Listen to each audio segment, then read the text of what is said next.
شروع اللہ تعالیٰ کے بابرکت نام سے جو بڑا مہربان نہایت رحم کرنے والا ہے۔ السلام علیکم۔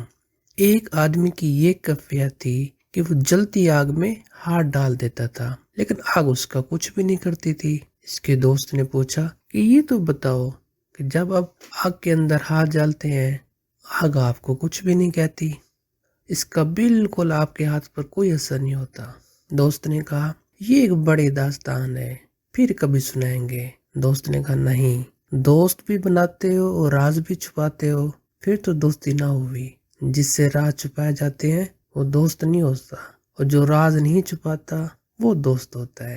برآخر اس کے اصرار پر اس نے کہا اچھا دوست میں بتاتا ہوں۔ واقعہ کچھ یوں ہے کہ میں بہت ہی مالدار تھا، میرا باپ بھی بہت امیر تھا۔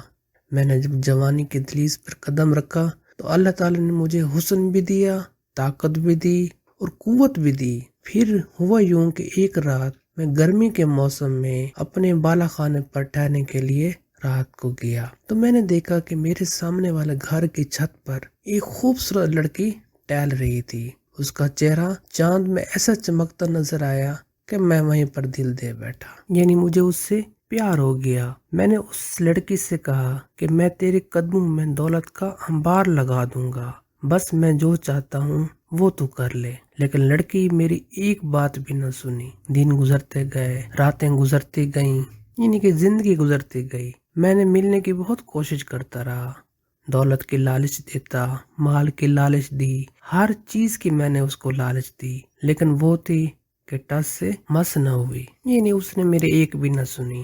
چند دنوں کے بعد اس کے غریب گھرانے میں شادی طے ہو گئی اور وقت کے ساتھ ساتھ اس کے بچے بھی ہو۔ کچھ عرصے بعد حالات کچھ ایسے ہوئے کہ ہمارے علاقے میں قحط چھا گئی۔ میرے والد صاحب نے مجھے کہا کہ بیٹا اس وقت غریب بھوکے مر رہے ہیں، تو اناج اور کھانے پینے کی چیزیں غریبوں میں تقسیم کر دے۔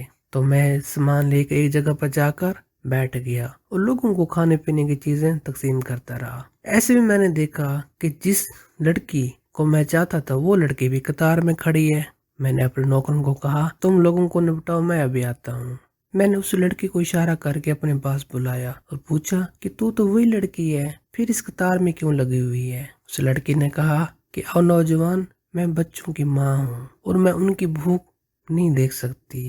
میرے بچے بھوک سے بلک رہے تھے تو انہی کی وجہ سے میں آج لین میں کھڑی ہوں، خدا را آپ میری کچھ مدد کر دیں۔ اس نوجوان نے کہا کہ میرے دل میں خیال آیا کہ آج یہ مجبور ہو کر آئی ہے تو میں کیوں نہ اس کی مجبوری کا فائدہ اٹھا لوں۔ میں نے کہا کہ اے لڑکی، میں تیرے قدم میں دولت کے انبار لگا دوں گا، میری ایک ہی شرط ہے، تو میری وہی خواہش کو پورا کر دے جو میں نے پہلے دن تمہارے سامنے رکھی تھی، یعنی کہ اس نوجوان نے اس لڑکی کو زنا کی دعوت دی تھی۔ ورنہ سن لیں، سب کو ہر چیز ملے گی، تجھے کچھ نہیں ملے گا۔ اس لڑکی نے کہا کہ اللہ سے معافی مانگ، لذت کے لیے گناہ مت کر، کیونکہ لذت چلی جائے گی تو گناہ باقی رہے گا۔ اس نوجوان نے کہا کہ زنا کر یا پھر پلٹ جا۔ اور جب وہ واپس مڑی تو بچوں نے کہا کہ ماں بھوک لگی ہے۔ اس نے ان کو تسلی دی، پھر بچوں کی طرف دیکھ نہ سکی اور پھر واپس آ گئی اور کہا خدا کے لیے رحم کرو۔ نوجوان نے کہا کہ میری وہی خواہش ہے، پوری کر دو تو میں تیری مدد کر دوں گا، ورنہ تیری مدد نہیں کروں گا۔ وہ پھر لوٹ گئی۔ جب تیسری بار لوٹی تو بچوں نے کہا ماں یا تو ہمارے لیے کھانے کا انتظام کر یا پھر ہمارا گلا گھونٹ دے۔ اس نے سوچا کیوں نہ زنا کر لیتی ہوں، پھر خدا سے معافی مانگ لوں گی، اس طرح بچوں کی بھی جان بچ جائے گی اور میری بھی۔ پھر وہ اس کے کمرے میں گئی اور کہا کہ خدا کے لیے رحم کرو۔ نوجوان نے کہا میں نے کہا کہ میری خواہش پوری کر دے، میں تیری خواہش پوری کر دوں گا۔ آخرکار وہ لڑکی مجبور ہو کر اس کام کے لیے راضی ہو گئی۔ لڑکی کے منہ سے جب بھی نکلتا کہ میں تیار ہوں تو اس کے دل میں خوف خدا پیدا ہو جاتا اور اس کے ذہن میں خیال آتا کہ حضرت محمد صلی اللہ علیہ وآلہ وسلم نے فرمایا کہ جب اللہ کے ڈر سے گناہ چھوڑ دے اللہ تعالیٰ اس کو ایسی جگہ سے روزی دیتا ہے جس کا اس کے وہم میں گمان میں بھی نہیں ہوتا۔ اس نے کہا اے نوجوان سن لے، اپنے ایک ایک بچے کو میں تڑپ تڑپ کر مرتا تو دیکھ لوں گی، لیکن کبھی اپنے اللہ کی نافرمانی نہیں کروں گی اور اب کی بار واپس بھی نہیں آؤں گی۔ تو وہ گھر جا کر بیٹوں کو کہا کہ صبر کرو، کھانا بھی ابھی آ جائے گا۔ بس وہ مصلح بچھا کر اس کے اوپر بیٹھ گئی اور اللہ تعالیٰ سے دعا کی کہ اللہ تو نے چونچ دی ہے تو دانا بھی تو ہی دے گا، اے اللہ میرے بچوں کے لیے کھانے کا بندوبست کر دے۔ ابھی یہ جملے مکمل بھی نہیں ہوئے تھے کہ دروازے پر دستک ہوئی۔ وہ نوجوان جو اس کے لیے زنا کرنے کے لیے تیار ہوا تھا دروازے پر کھڑا تھا، ساتھ ہی اس کے نوکر بھی تھے۔ لڑکی نے گرج کر پوچھا، اب یہاں کیا کرنے آئے ہو؟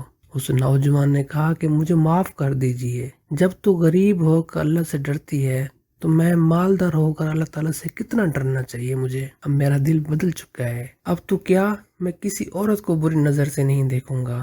میری تو بہن ہے اور میری طرف سے یہ تحفے قبول کر لے، آج کے بعد میں تجھے بہن کہتا ہوں۔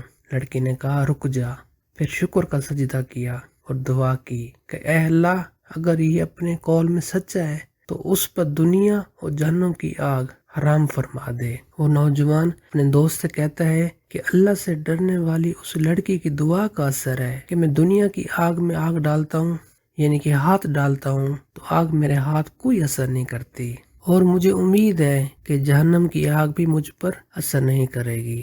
اللہ تعالی ہم سب کو عمل کرنے کی توفیق عطا فرمائے، آمین ثم آمین۔